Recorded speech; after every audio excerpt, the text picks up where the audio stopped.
Jam 4.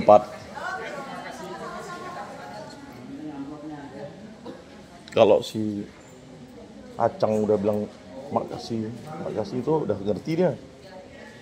Kalau Cang Boliung udah bilang makasih itu udah ngerti dia. Maju. Karena kalau si Acang udah ngerti, nyaman dia ngurus. Situ aja. Baik Bapak Ibu, terima kasih. Di sini sudah ada pemateri kita dari Kejaksaan Kejaksaan Negeri Pontianak yang akan memberikan materi tentang sosialisasi penyelamatan aset logam. Ini saya bacakan video dari beliau. Nama Sylvia Sinta SH, latar belakang tempat tanggal lahir Banda Aceh. Banda Aceh 19 Juli 1998, jabatan jaksa fungsional, instansi Kejaksaan Negeri Pontianak. Kemudian riwayat pendidikan ini pindah-pindah nih kayaknya ya Pak. Ini Banda Aceh semua ya. SD di Banda Aceh, SMP, kemudian Fakultas Hukum Universitas Siak Keluarga Banda Aceh. Riwayat pekerjaan Kejaksaan Negeri Blok Sumawe, kemudian Sumawe, kemudian di Kalbar ini di Kota Pontianak Jaksa Fungsional pada Kejaksaan Negeri Pontianak 18 Desember 2021 sampai sekarang. Baik, mengingat waktu, saya persilakan untuk memberikan materi kurang lebih 15 menit kepada Mbak Sylvia. Kalau kita tepatnya kami persilakan. Assalamualaikum warahmatullahi wabarakatuh. Terima kasih Mbak Moderator. Sebenarnya ini jam-jam rawan ya ini. Ini Ibu Bidari. Iya. Seharusnya tadi SDK dulu ataupun apa namanya soal Bukan itu. apalagi di materi-materi membosankan. Kepala Sebelumnya saya mohon izin Bapak dan Ibu, saya sebenarnya ini kapasitas sebagai jaksa pengacara negara pada bidang perdata dan tata usaha negara di Kejaksaan Negeri Pontianak. Seharusnya saya tidak menggunakan pakaian ini, seharusnya saya menggunakan pakaian sipil. Kalau ini saya selaku jaksa penuntut umum atau selaku jaksa penyidik, jadi mungkin kesannya menyeramkan. Kayak seperti ini. Insya Allah saya kemarin bukan dalam kapasitas untuk menyidik perkara korupsi ataupun menangkap bapak-bapak dan semua ya. Di sini saling sharing. Sebenarnya kalau dibilang untuk menjelaskan terkait wakaf, sebenarnya saya seperti mengajarkan di air. Kayaknya jam 4.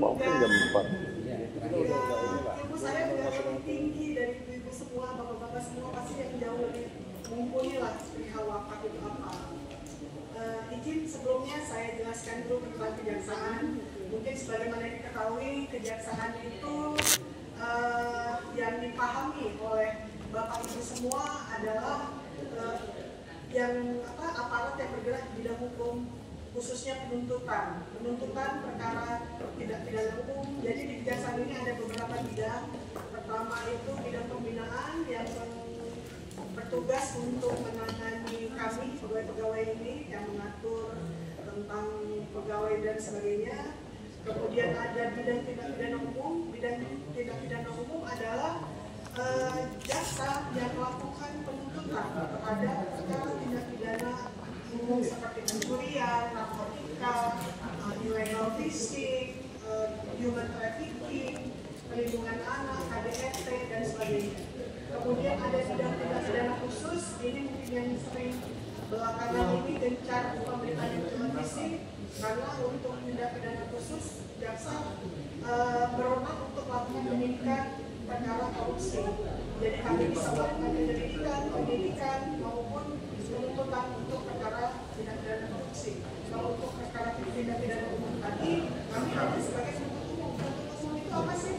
Penuntut umum itu adalah orang yang membawa tersangka menjadi terdakwa ke persidangan untuk membuktikan apakah benar tidaknya dia motor custom. Jadi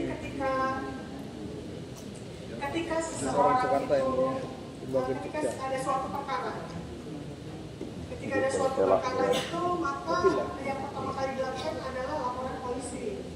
Untuk perkara-perkara seperti pencurian, narkotika pun sekarang udah ada penyidik BNN ya. Selain polisi, perkara-perkara pencurian, penggelapan, penipuan, dan sebagainya itu pertama sekali pasti dibuat laporan polisi. Korban melaporkan adanya kerugian, adanya suatu tindak pidana kepada kepolisian. Kemudian kepolisian melakukan penyelidikan, penyidikan. Penyelidikan itu apa? Penyelidikan itu adalah mencari ada tidaknya peristiwa pidana. Bisa jadi ada memang peristiwa, tapi bukan pidana, melainkan perdata. Kalau perdata, polisi tidak berwenang.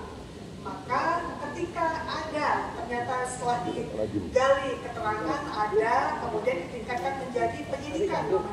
Penyidikan itu apa? Penyidikan itu untuk mencari siapa tersangkanya, siapa yang bertanggung jawab kepada perbuatan ini.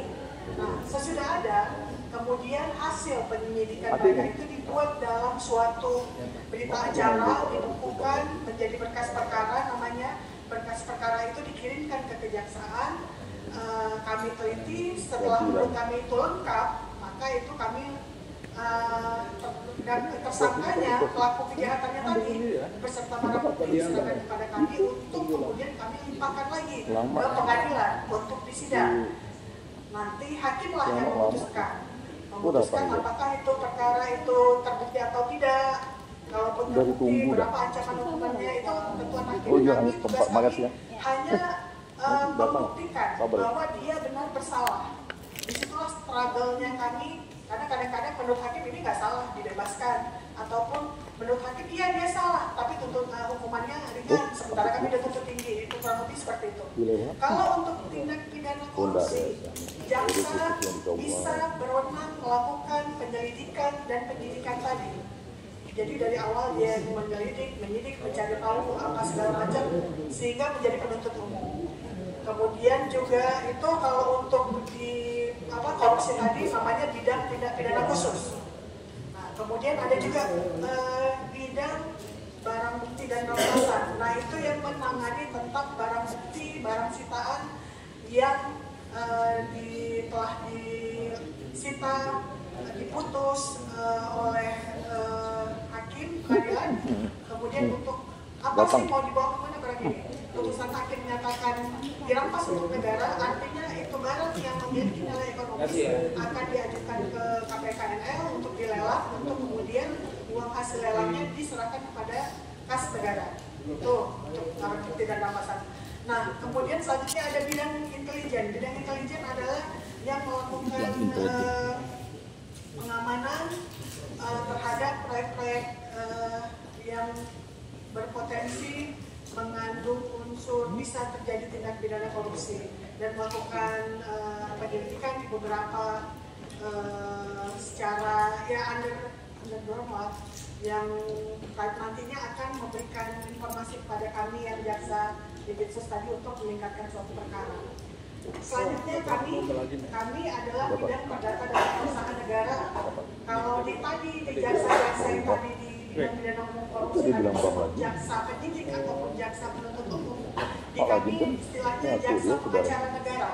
Mungkin Bapak Ibu tahunya jaksa pengacara, tahunya pengacara itu seperti Hotman Paris gitu kan, yang cincinnya banyak gitu kan. Nah, kalau di jaksa kami nggak pakai cincin mungkin karena aturannya tidak membolehkan.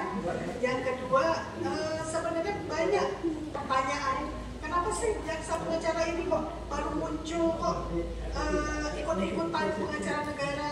Sejarahnya sebenarnya jaksa pengacara negara ini sudah ada sejak zaman Belanda.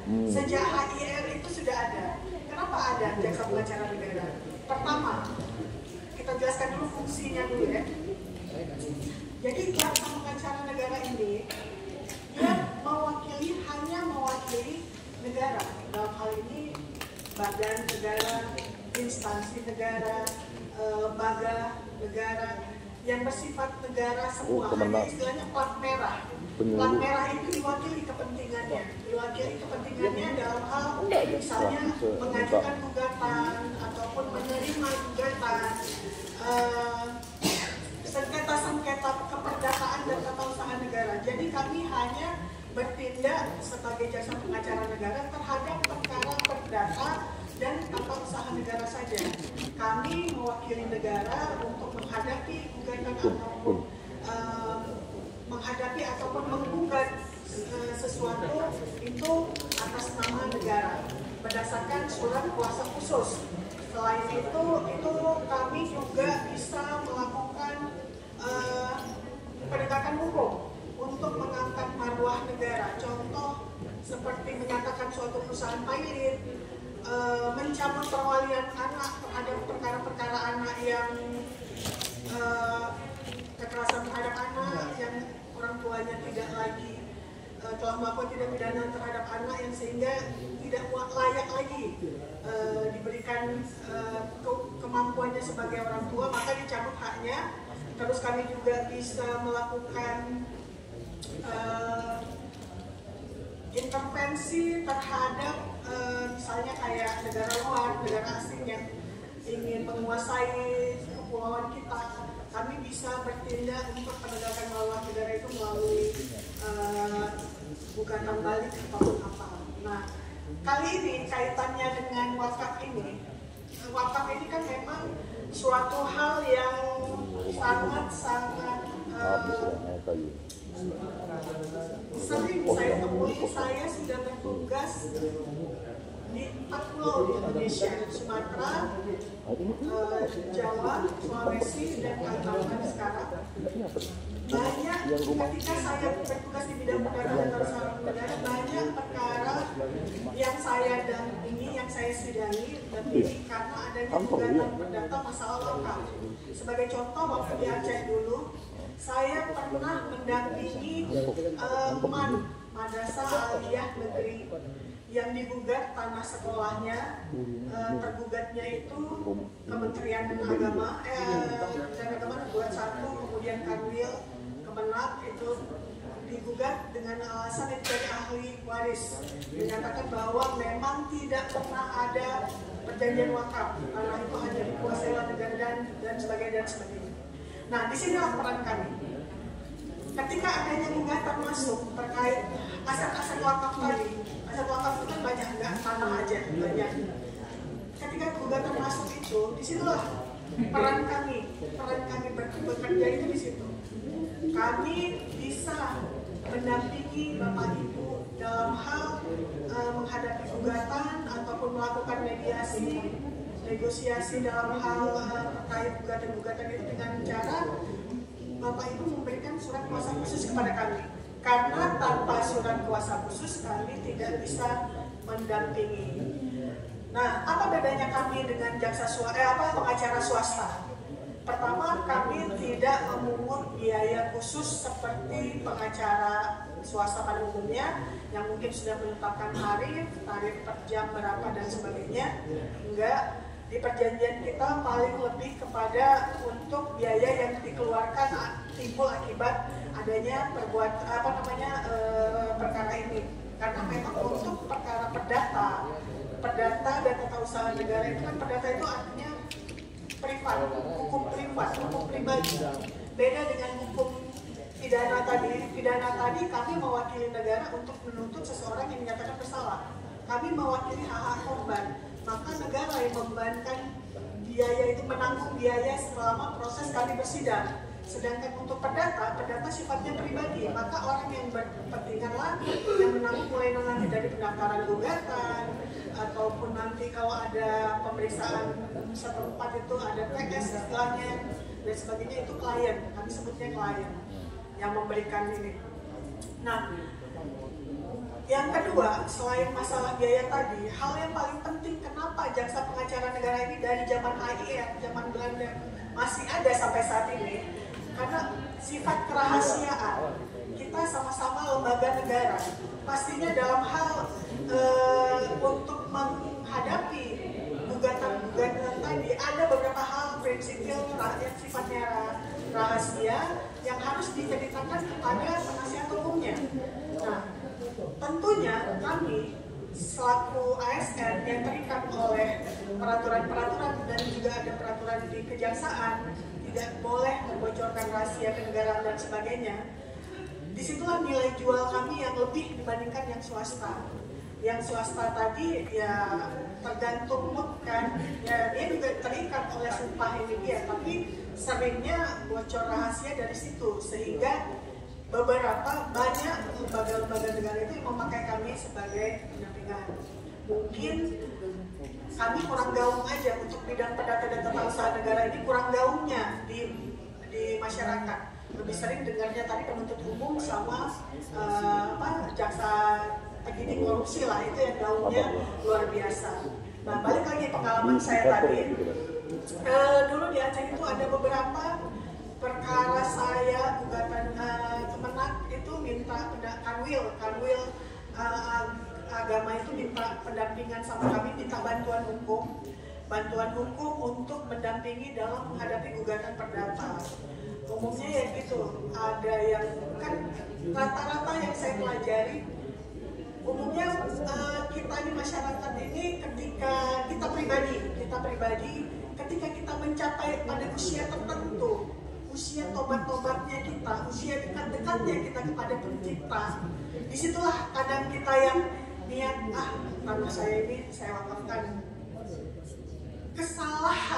Kesalahan penerima wakaf adalah tidak membuat surat menyurat yang resmi, sehingga wakaf yang sudah bertahun-tahun itu dibiarkan begitu saja hingga akhirnya secara hukum tidak memiliki dasar alas hukum, dasar hak yang sah. Di situ kadang lemahnya. Ada beberapa perkara itu yang kita tuh yang jumpalitan nyari data itu, saya sampai buka buku sejarah Aceh. Jadi itu MSen Bibiran, MSen itu SMP kan, MSen Bibiran itu dulu sejarahnya, saya sampai buka sejarah sampai mendatangi orang-orang tua karena untuk menjawab gugatannya ahli waris tadi. Nah, jadi itu zaman-zaman peralihan Belanda dulu, itu tanah-tanah itu tanah kantor gubernur Belanda dan sebagainya dialihkan ke karena peralihan menjadi Indonesia, negara Indonesia dialihkan, kemudian menjadilah hak-hak pemerintah Indonesia yang pada waktu itu. Kemudian sama gubernur ini dipinjamkanlah kepada yayasan keagamaan, Kemudian ketika masa-masa 1965 PKI mulai muncul, gubernur ini mulai merasa ada kekhawatiran karena dengar itu Aceh udah mulai masuk. Ada kekhawatiran kalau ini sampai mereka menjadi negara komunis, khawatir ini aset-aset akan dialihkan ke mereka, kasihan ini, takut dibubarkan ini sekolah-sekolah negeri, sekolah-sekolah agama ini. Sehingga dipindahkan, dibuat surat seakan-akan bahwa itu tanah milik pribadi pemilik yayasan. Seharusnya ketika PKI itu berhasil ditumbangkan, dibalikan lagi. Disinilah kesalahannya, disinilah mereka di atas anginnya itu. Jadi apa sih langkah-langkah sesuai dengan tadi judul tema saya, pengamanan aset tadi? Apa sih langkah-langkah yang paling amannya untuk kita itu ketika menerima wakaf? Pertama, buat dulu surat akta wakaf tadi, sahkan itu, pakai notaris, ikrarnya wakaf apa semua kan ada ya. Kalau di ini kan ada namanya ikrar wakaf, didaftarkan di notaris, kemudian nanti dijumpai kalau itu terkait tanah atau jumpai BPN untuk diterbitkan dan sebagainya. Terus yang pasti itu semua surat menyurat itu disimpan dalam sekarang kan udah ada safe deposit bank. Yayasan itu kan biasanya kan punya itu kas itu. Saya aja nih yang nggak punya apa-apa, saya tuh kayak sertifikat rumah, akta kelahiran saya, akta kelahiran anak-anak saya masukkan ke safe deposit bank. Kenapa? Karena kita nggak pernah tahu apa yang terjadi, kebakaran kah, tiba-tiba huru hara, rumahnya bakar atau apa harus terjadi. Dan ketika itu terjadi, yang penting-penting itu terbakar, hilang semua. jalur sana ya. Itu yang hal-hal seperti itu yang Oh, surat itu makanya dia pakai baterainya. harus Mati dibuka. Kemudian kemarin itu saya pernah menangani, kalau saya tidak salah ada sekitar 5 gugatan sekolah agama yang digugat karena masalah itu sertifikat. Ada yang kasihan sekolah itu sudah dibangun muridnya sudah banyak, kemudian karena tidak ada penyelesaian tadi dipagar sama wali sehingga anak-anak harus manjat untuk menuju ke sekolahnya. Nah, kami di sini karena nggak ada slide-nya ya, jadi kami ini kan berdasarkan undang-undang kejaksaan yang terbaru itu kami ada produk pelayanan jaksa pengacara negara ini ada di namanya bantuan hukum. Bantuan hukum ini yang tadi saya bilang berdasarkan surat kuasa khusus tadi, pemohon bisa minta kami mendampingi dalam menghadapi gugatan perdata atau tuntun maupun menggugat. Ini berdasarkan surat kuasa, jadi kami nggak bisa bekerja tanpa surat kuasa karena nanti di pengadilan pertama kali ditanya surat kuasanya mana. Kemudian kami juga punya produk namanya pertimbangan hukum. Pertimbangan hukum ini ada 2, ada yang namanya LO, ada yang namanya LA. LO itu legal opinion. Legal opinion artinya pendapat hukum. Jadi bisa bermohon kepada kami untuk minta didampingi dalam suatu permasalahan ataupun suatu kegiatan, contoh pembangunan gedung kantor, ataupun misalnya tadi ada sengketa terkait ini sebenarnya ada datangnya ahli waris yang mengaku ini segala macam, apa pendapat hukum terkait masalah ini, bisa mintakan pendapat hukum kepada kami. LA tadi pendampingan. Legal assistant itu mendampingi terhadap proyek-proyek yang misalnya lagi dikerjakan. Kami hanya mendampingi, ingat Bapak Ibu, kami hanya mendampingi di bidang keperdatan dan perusahaan negaranya saja. Jadi misalnya ada proyek pembangunan kantor, minta kami untuk mendampingi. Maka yang bisa kami dampingi itu hanya sebatas memeriksa apakah kontraknya sudah sesuai dengan hukum keperdataan, apakah nanti seandainya ada pelanggaran ataupun ada mau perpanjang waktu dibuatkan adendum, apakah adendum sudah sesuai dengan ketentuan hukum yang berlaku, pembayaran apakah sudah sesuai dengan ketentuan hukum yang berlaku.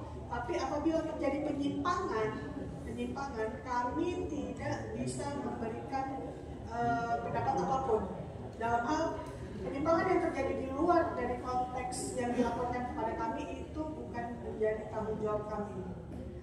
Kemudian kami ada juga produk penegakan hukum. Penegakan hukum ini yang saya bilang tadi, tugas JPN untuk mengajukan gugatan atau permohonan kepada pengadilan di bidang perdata sebagaimana diterapkan oleh peraturan perundang-undangan dalam rangka memelihara ketertiban hukum, kepastian hukum dan melindungi kepentingan negara dan pemerintah serta hak-hak perdata masyarakat, antara lain pembatalan perkawinan, pembubaran perseroan terbatas PT dan pernyataan pilot, pencabutan hak perwalian anak.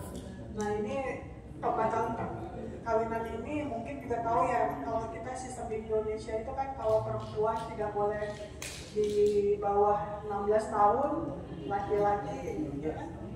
19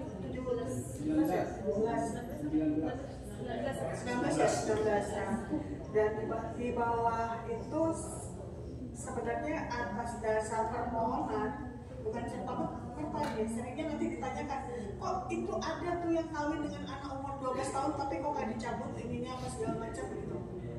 Kami juga kalau untuk di keperdataannya kami berdasarkan permohonan siapa yang memohonkan dia tadi Kementerian Agama. Kemudian kalau untuk perlindungan anaknya ya tadi KPAD. Nah, kemudian kami ada produk juga pelayanan hukum.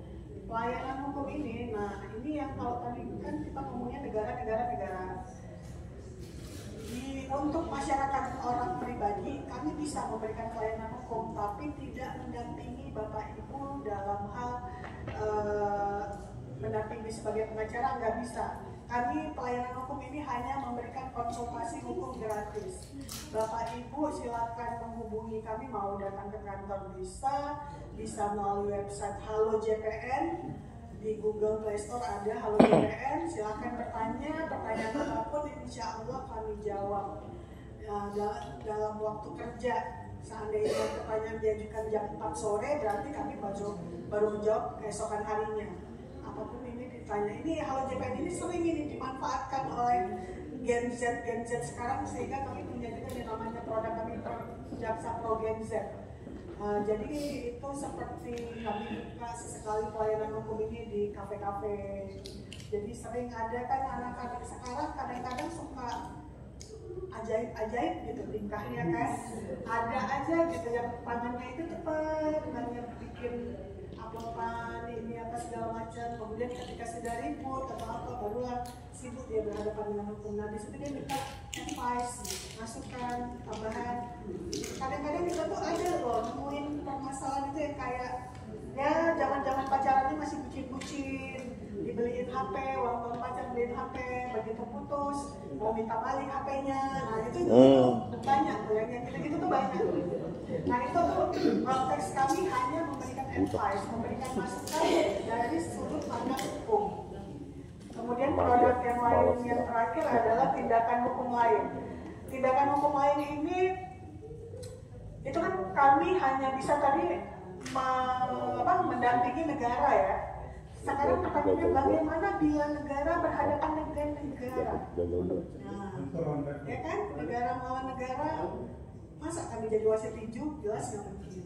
Nah inilah produk hukum tindakan lain. Kami tidak bisa mendampingi dalam hal untuk di persidangan karena tidak etis istilahnya. Kami hanya bisa menjadi mediator.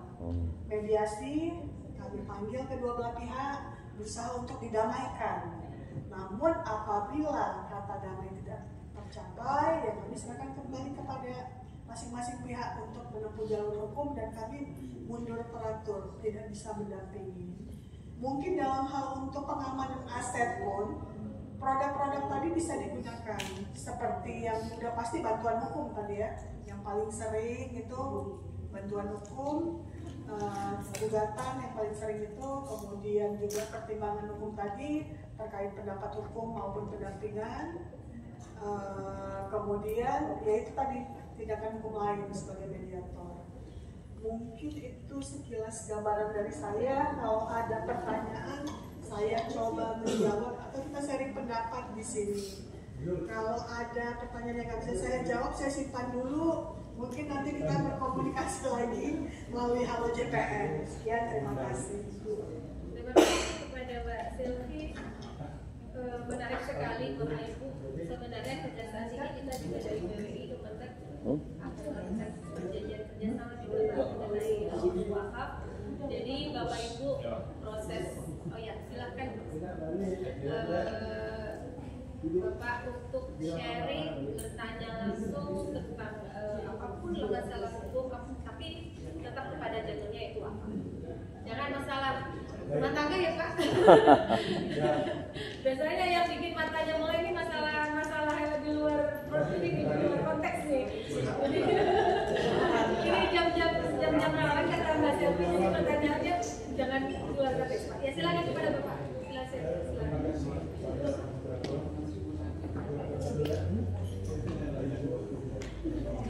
Apa yang dia mau? Habis itu kan?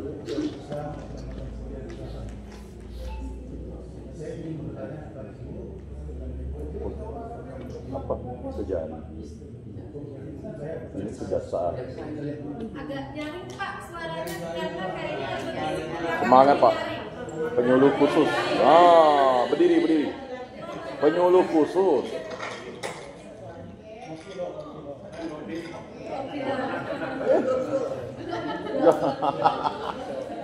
Mohon kepada Bapak Ibu agak suaranya dipelankan sedikit. Silakan Pak.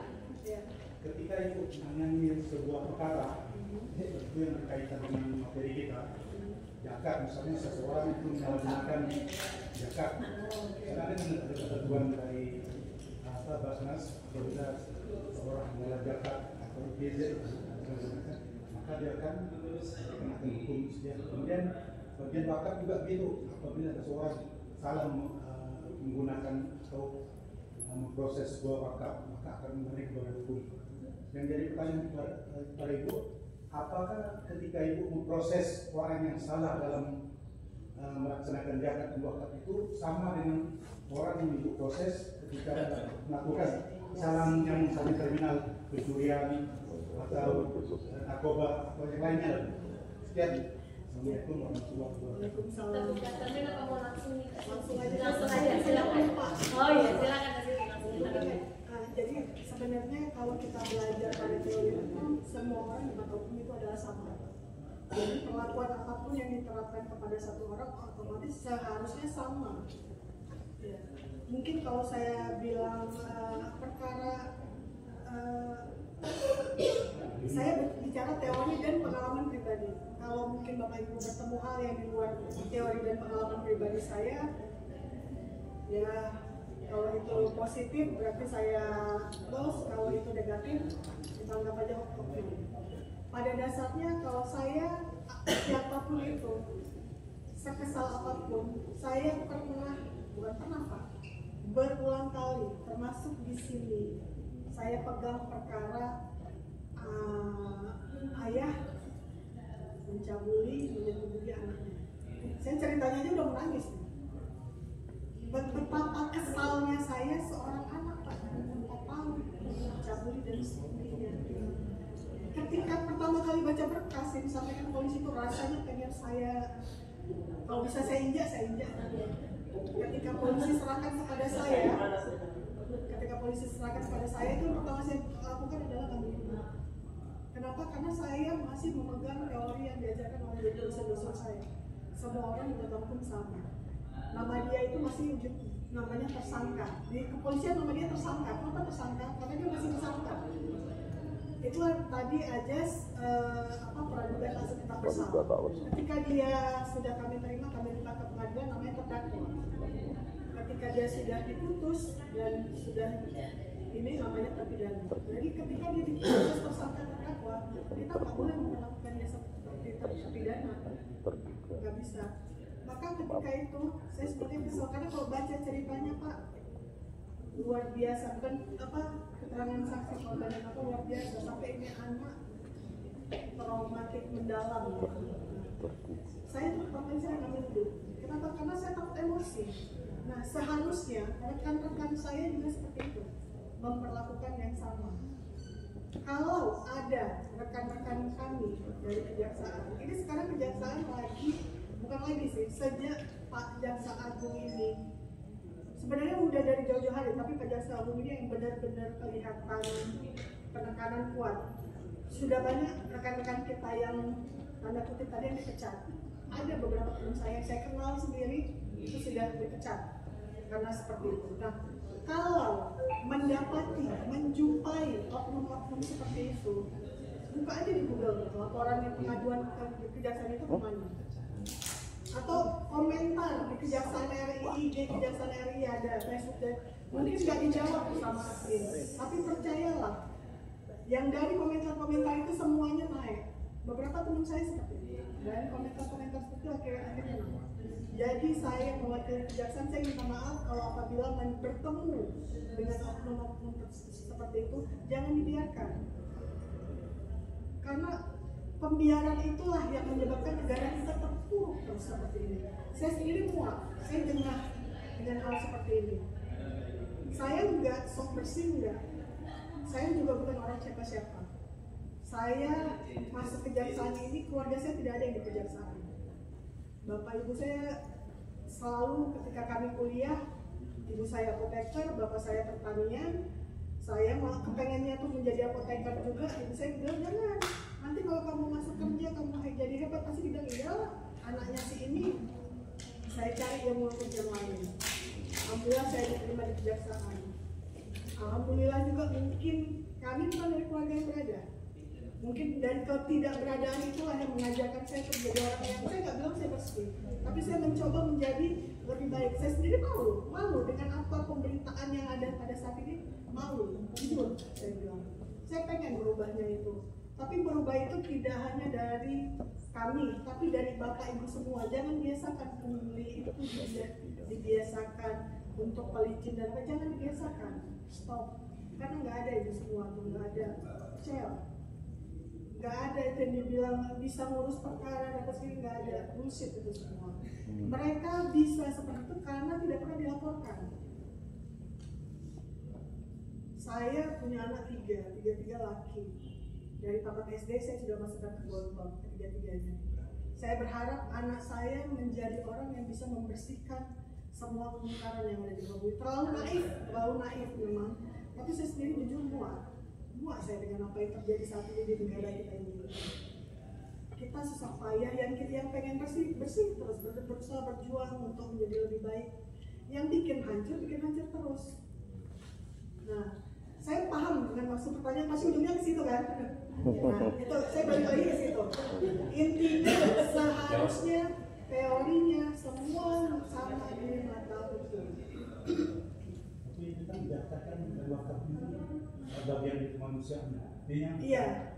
karena salah haram, tapi karena salah menggunakan derajat atau salah melaksanakan derajat atau sudah bisa. Karena balik lagi kita punya aturan. Jadi hukum itu hanya bekerja ketika aturannya itu ada. Seandainya tidak ada pasal pencurian dalam kitab undang-undang hukum acara pidana kita, maka ketika kacamata saya diambil orang, saya tidak ada yang bisa ditangkap. Itu kalau tidak ada. Jadi begitu juga kalau tidak ada sanksi pidana pada orang yang menyalahgunakan zakat, maka tidak ada yang bisa untuk menangkap orang tersebut. Jadi balik lagi, apakah aturan itu ada? Apakah dalam suatu undang-undang itu biasanya ada sanksi pidananya? Apakah ada sanksi pidananya? Sanksi pidananya balik lagi, apakah itu pelanggaran? Apakah itu sifatnya pidana murni? Pidana murni artinya tuh ancamannya kalau yang pelanggaran itu pasti denda. Maka sanksi pidananya berupa denda. Kalau sanksi pidananya pidana badan, berarti dia kan ancamannya itu kan biasanya lebih dari 1 tahun. Nah, jadi kalau itu sudah ada, maka tidak bisa melanggar dari situ. Seperti ini Pak, seperti tindak pidana narkotika. Jujur saya bilang, saya kasihan sebenarnya sama Pak orang-orang yang terjerat dengan pasal 127. Pasal 127 Undang-Undang Nomor 35 Tahun 2009 tentang narkotika itu adalah pasal tentang penyalahgunaan narkotika. Barang siapa dengan setiap orang dengan sengaja menggunakan narkotika untuk dirinya sendiri. Kenapa saya kasihan sama pasal itu? Sebenarnya adalah kepada korban. Mereka ini sekarang ini, jadi narkotika itu saat ini udah menjadi hal yang dianggap bagian dari trendy kehidupan. Nggak pakai nggak keren. Kemudian awalnya ingin mencoba, kemudian terjerumus nggak bisa keluar lagi.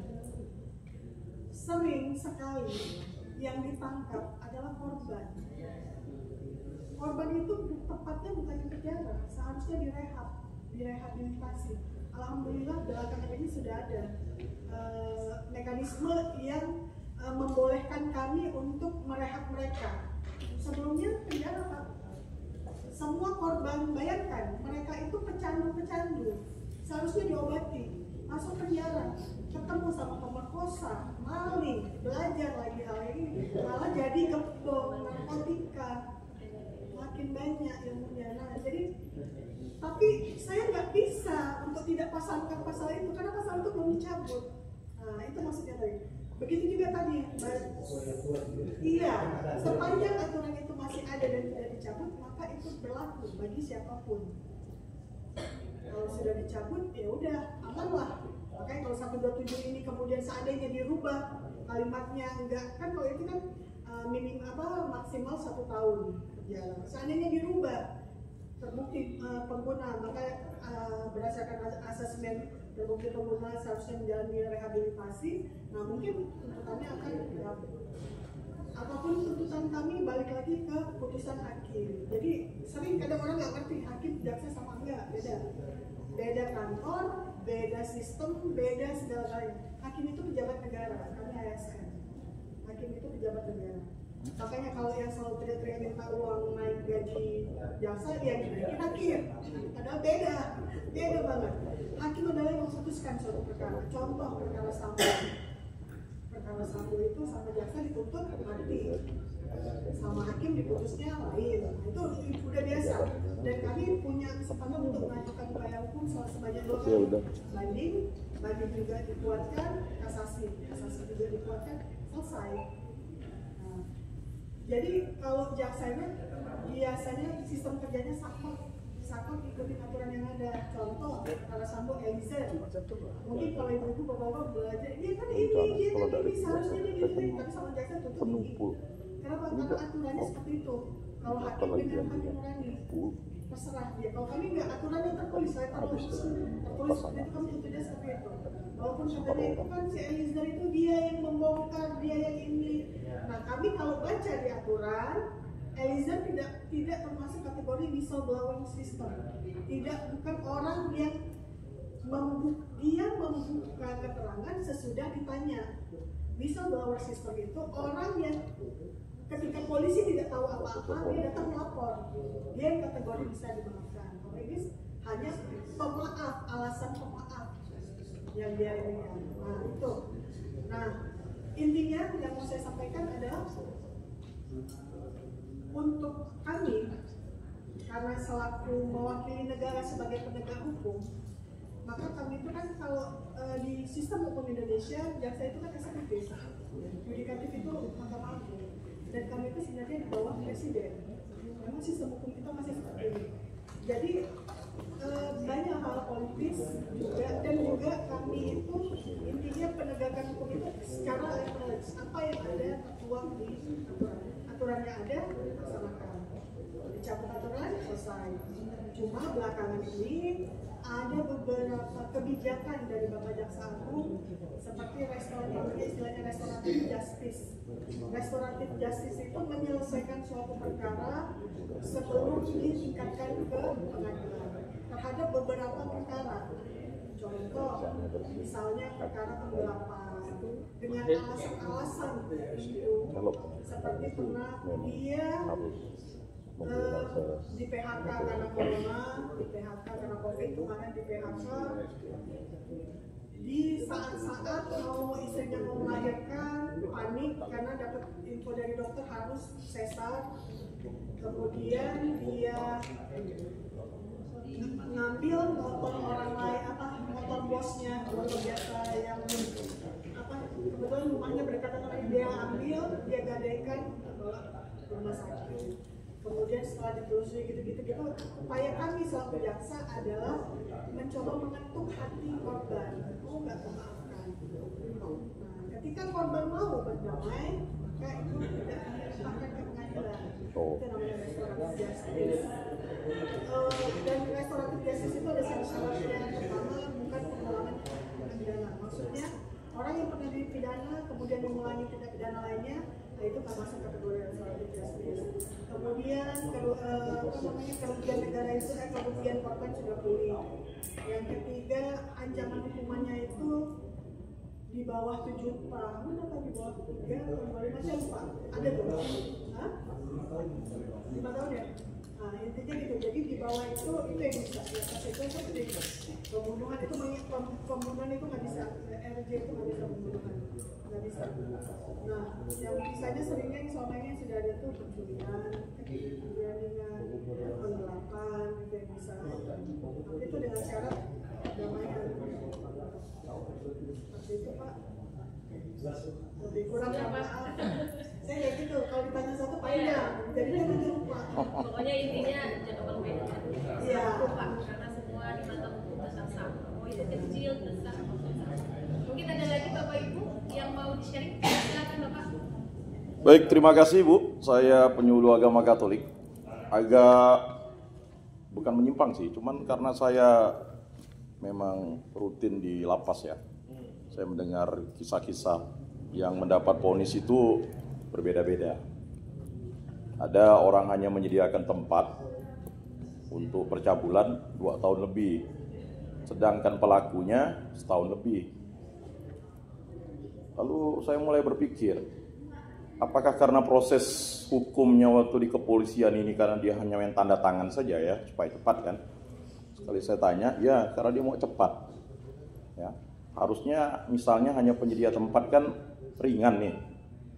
Tapi karena terbukti sah dan meyakinkan, apalagi anak-anak di bawah umur kan. Nah, lalu ada juga yang dapat ancaman misalnya sudah dipidana 8 tahun waktu di kepolisian itu tidak didampingi oleh pengacara.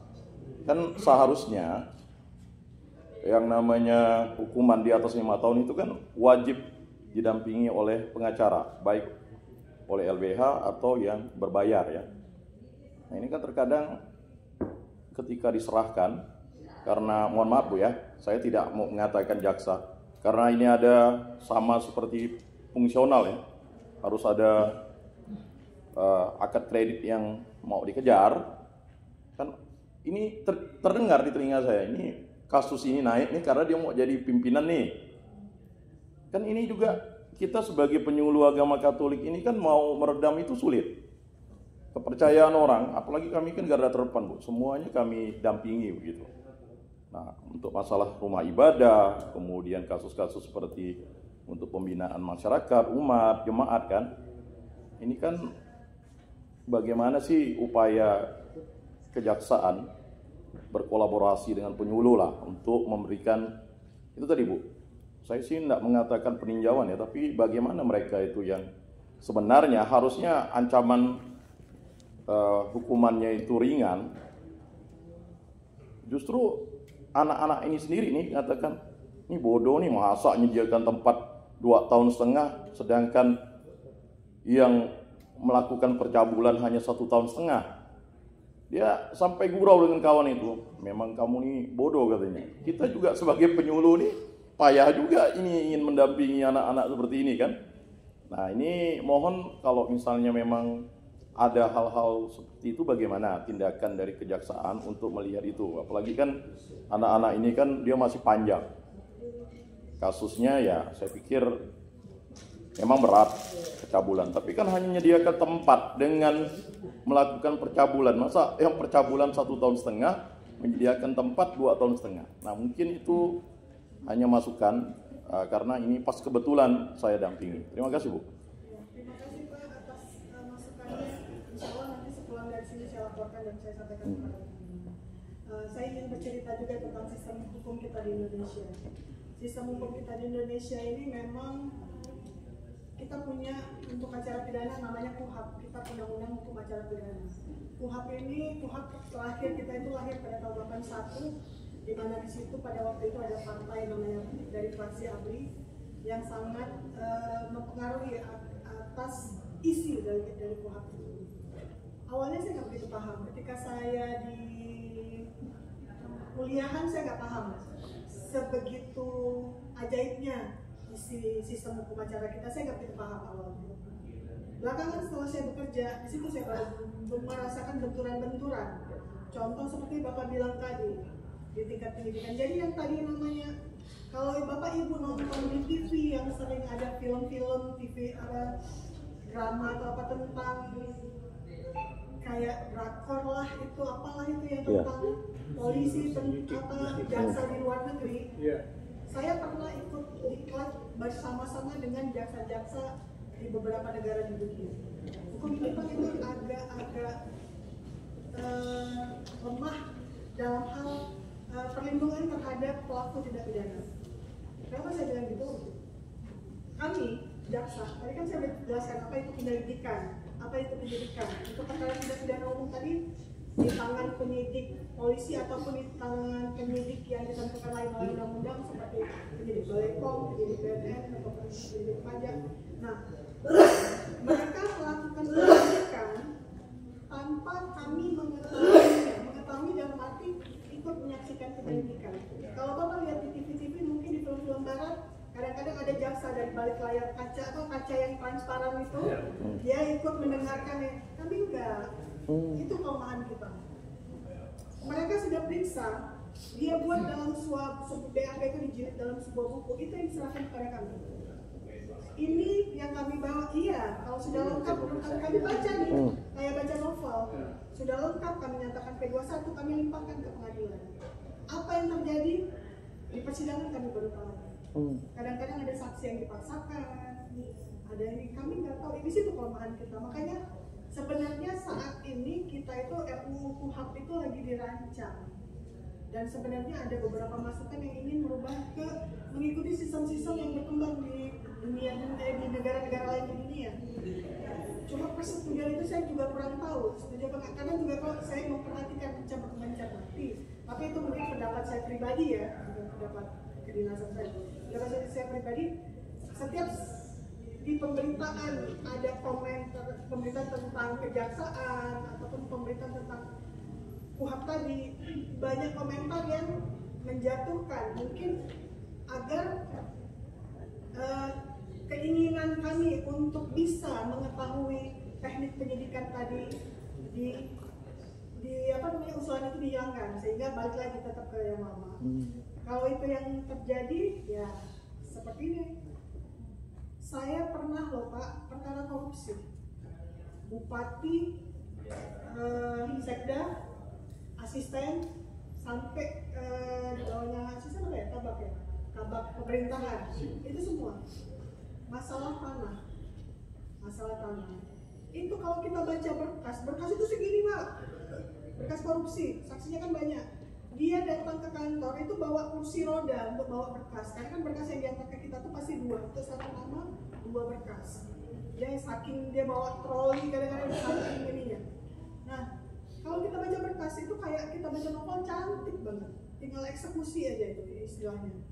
Begitu di persidangan ada saksi yang kan disumpah ya, orang kan kalau kita yang masih punya hati nurani, masih percaya adanya Tuhan, pasti bergetar kita ketika mengucap sumpah itu.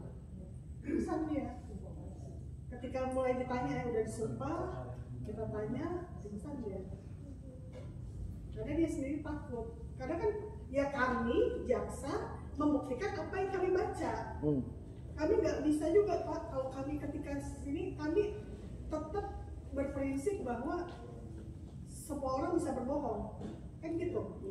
Semua orang bisa mencabut keterangan, semua orang bisa dibayar, kan gitu. Sehingga apa yang sudah kami majukan, kami harus pertahankan, itu tugas kami. Negara menugaskan kami untuk mewakili negara untuk menegakkan hukum. Maka kami harus tegak, walaupun dihantam badai sana sini. Jadi pertanyaan saya udah pasti, Bapak pernah diperiksa di kepolisian? Pernah. Ini BAP tanda tangan Bapak? Iya. Ketika tanda tangan dibaca atau dibacakan? Baca. Mengerti isinya? Mengerti. Kemarin didampingi nggak sama penasihat hukum? Enggak. Kenapa saya nggak mau? Ada surat pernyataan. Udah. Merasa itu sudah, iya kan? Ketika dimulai ditanya-tanya, coba ceritakan kronologisnya. Waktu tempus kejadian itu, itu Bapak posisi di mana? Mulai ngaco, lari dari apa yang terjadi. Kita ingatkan lagi, ini gimana? Bapak disumpah loh. Bapak memberikan keterangan di bawah sumpah, memberikan keterangan palsu di bawah sumpah, ada ancaman pidananya juga. Sekian tahun, saya bilang, pingsan.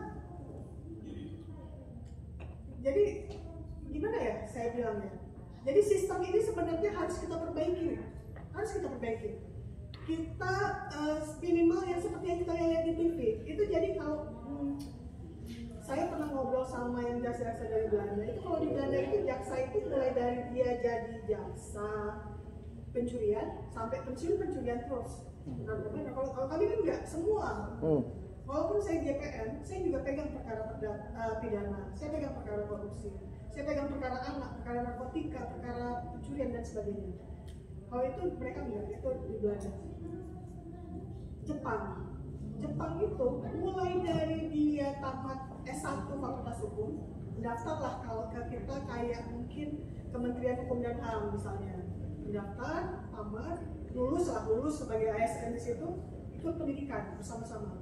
Nilai nanti dibagi berdasarkan nilai, dia yang mana nanti jadi polisi, penyidik, detektif istilahnya, yang mana jadi jaksa, yang mana jadi pengacara, yang mana jadi hakim. Sehingga teori yang mereka bawa ketika bekerja itu sama. Nah kayak kita nih, kita ini saling beradu teori nih. Ketika udah mulai nanti di persidangan udah mulai beradu teori yang saya pegang waktu kuliahan kayak gini. Nah itu. Yang dari beberapa negara yang saya pernah ngobrol, mereka itu sama. Ketika perkara itu dilaporkan, diberitahukan sama penyidik bahwa lagi menangani penyidik, mereka mulai ikutin saksi itu apa, mereka ikut kayak gitu. Mereka nggak bertanya karena itu kewenangan penyidik, tapi dari balik layar yang seperti kita nonton di film-film itu. Bahkan untuk penangkapannya, penahanannya apa semua harus sepengetahuan jaksa dan hakim. Jadi ketiganya udah mulai bergerak dari ini.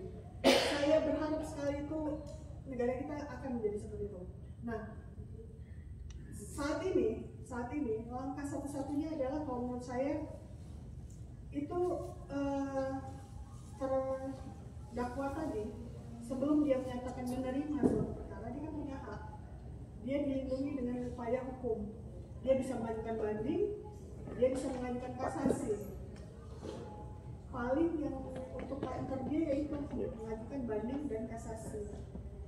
Terhadap adanya perbedaan ancaman pidana itu, kalau untuk hakim, saya mau komen karena bukan bidang saya. Untuk kami di penuntutan, kalau kami secara on the track-nya, ketika menuntut suatu perkara itu harus mempertimbangkan hal-hal yang meringankan dan memberatkan.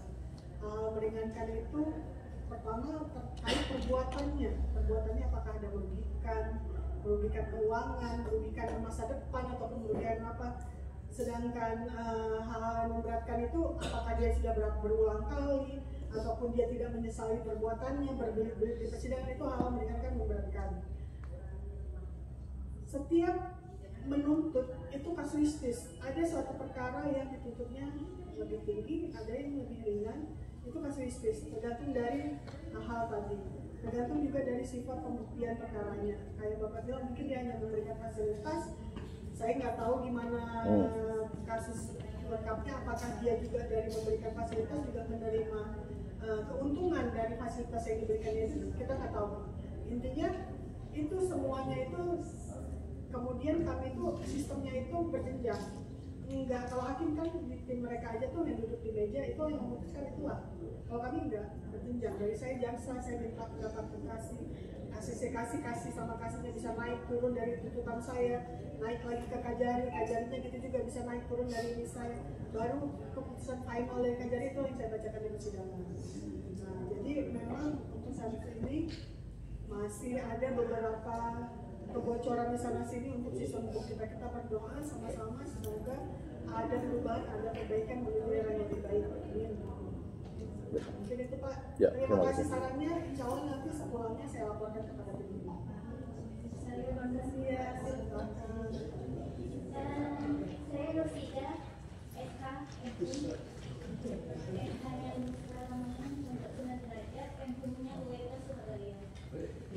Depan Polda Surabaya. Orang di Indonesia ini kan banyak orang Muslim ya. Islamnya itu lebih banyak. Mengapa kita tidak memakai hukum Islam? Karena lebih banyak ya. Tetapi menggunakan hukum radikal. Boleh menjelaskannya sedikit? Oke. Barusan dibisikin nih waktu tinggal 15 menit. Jadi gini. Indonesia ini bukan negara Islam. Indonesia bukan negara sekuler.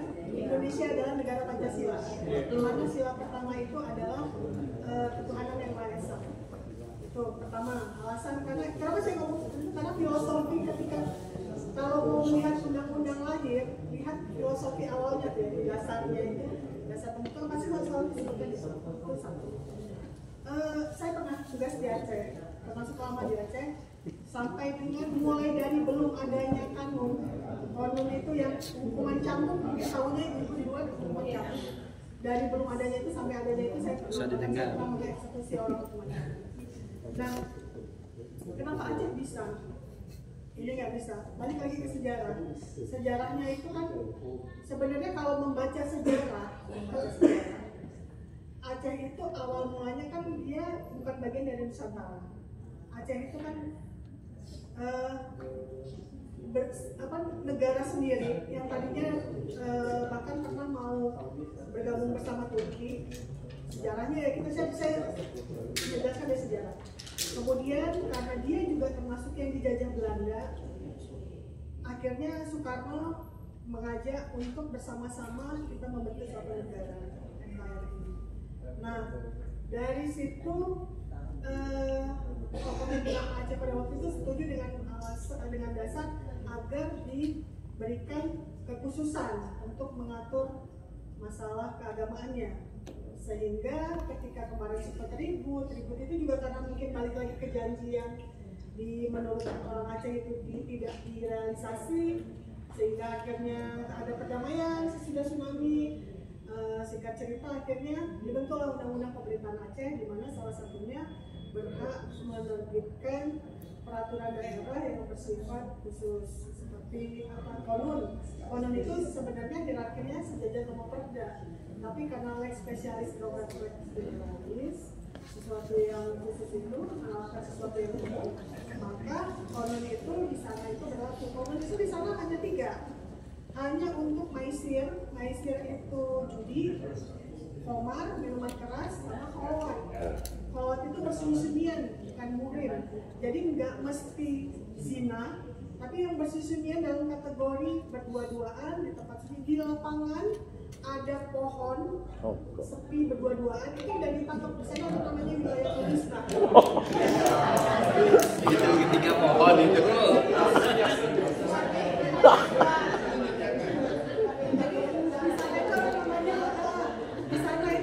Kami bertiga ya. Nah, kami bertiga. Kami kedua ya bertiga. Polisi syariah Islam wilayah Tulista. Kalau kita di kantor, saya kan pimpinan saya ini laki-laki nih. Yang mana kategori khalwat? Saya datang minta tanda tangan, apakah saya masuk khalwat?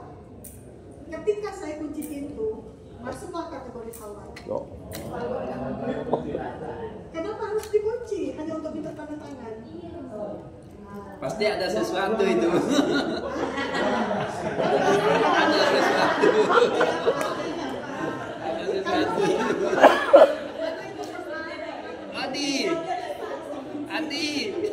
sesuatu. Adi. Saya lupa persisnya itu apakah itu, karena itu kebetulan menangani suami saya juga jaksa.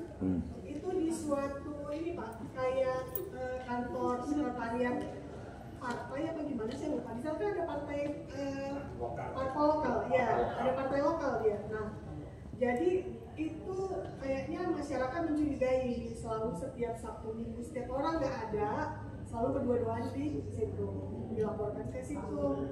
Ketika dilaporkan itu kan seperti ruko, dikunci, ketika diketok lama dibuka, baru keluar apa segala macam. Kemudian bajunya ada kena lipstick, udah.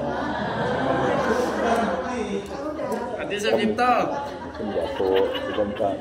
Tangannya cambuk, Adi. atau emas, tapi emasnya kan besar, lebih seringnya cambuk sih. Dan ya itu tadi positifnya hukum kita Islam. Kita beranggapan ketika menurut yang kita ketahui, ketika kita sudah melaksanakan pidana itu dengan ikhlas, insya Allah dosa kita kerjakan terhapus. Lumayan karena itu kan dicabut ya. Dulu waktu saya awal-awal syariat Islam itu ditegakkan, hukum syariat yang saya pelajari ketika saya di kelas itu nggak bisa sembarangan cambuk.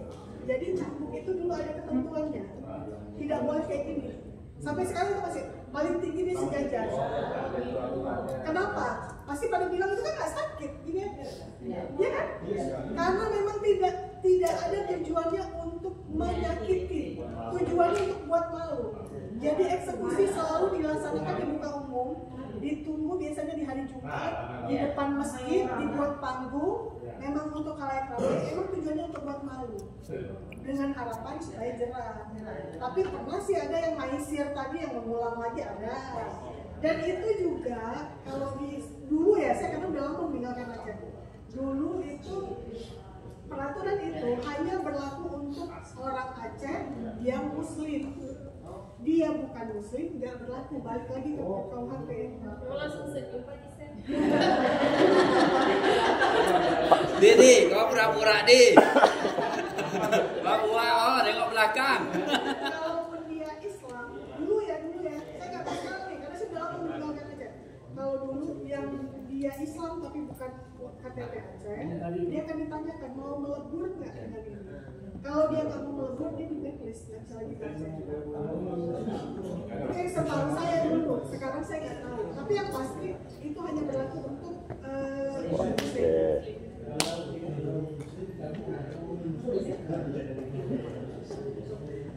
Ya, kalau balik lagi ke pertanyaan tadi, kenapa itu hukum itu ya tidak pakai syariat Islam? Karena memang sampai saat ini dasar negara kita itu Pancasila, dan sila pertama itu ketuhanan yang Maha Esa. Nah, itu. Dan juga apa namanya, Aceh sendiri juga ketika penegakan syariat Islam itu juga sebenarnya hantamannya luar biasa itu, dari luar itu luar biasa, karena ya makanya padahal sebenarnya karena udah jelas ya di Aceh itu udah jelas dibilang untuk Muslim, tapi ya bangsa luar negeri itu kan nggak bisa lihat ada negara dikit yang aneh langsung ada ham, padahal udah jelas di situ hanya untuk Muslim, tapi yang ribut malah yang bukan Muslim. Jadi sebenarnya orang suka stigma ya ke Aceh itu yang non Muslim harus pakai jilbab, enggak. Kalau ditanya kenapa saya memang enggak harus. Kalau ditanya kenapa harus kenapa ini, karena katanya harus pakai jilbab ke Aceh. Kalau bukan Muslim ya tinggal tunjukin aja KTP. Saya bukan ini Pak, yang penting pakaian sopan itu iya. Kayak di Brunei Pak. Itu iya. Kayak di Brunei. Harus sopan. Brunei juga enggak juga suruh pakai kerudung yang Kristen. Kebetulan saya itu tinggal ini Pak. Enggak suruh pakai celana panjang. Chinese. Masih pakai Saya anduk. sekarang Chinese. Waktu kecil itu Chinese semua teman-teman saya. Mereka itu nggak pakai jilbab nggak ini. Bahkan kan biasanya kalau Chinese maaf cakap, kalau di sana teman-teman kebiasaan pakai celana pendek kan. Nah itu kemana-mana kita bisa. Jadi nggak se-ekstrem. Jadi kadang-kadang seperti kita bicara baca media sosial itu, kita baca itu sama aja. Kalau kita belum di situ kita nggak tahu. Sejauh ini sih nggak ada masalah. Kayak untuk puasa memang nggak boleh jualan yang Muslim, tapi untuk yang kan ada di sana itu pasar pecinan itu, di sana jualan mereka tetap suka. Kalaupun yang ditangkap yang itu yang non Muslim itu yang tetap berjualan, ataupun non Muslim yang makan di tempat gitu. Kalau yang ini enggak. Hukum positif. Tetap berlaku yang undang-undang kita di sini tetap di sana. Iya, undang-undang kita di sini jadi cuma tiga itu aja. Kayak tadi minuman keras, judi, sama susunya. Itu aja. Yang lainnya enggak. Yang lainnya tetap nganut. Pencurian tetap positif. Oke Bapak Ibu. Ya. Terima kasih Bapak Ibu. Ini sebenarnya penjelasan Mbak Subiani masih banyak yang mau tanya-tanya diskusi, tapi nanti monggo bisa ya Mbak. Silakan dilakukan. di Halo DPR. Ya. Demikianlah materi dari Mbak Sukia tentang manfaat dari si wakaf. Itu persilakan Mbak menerima ini yang Luar biasa.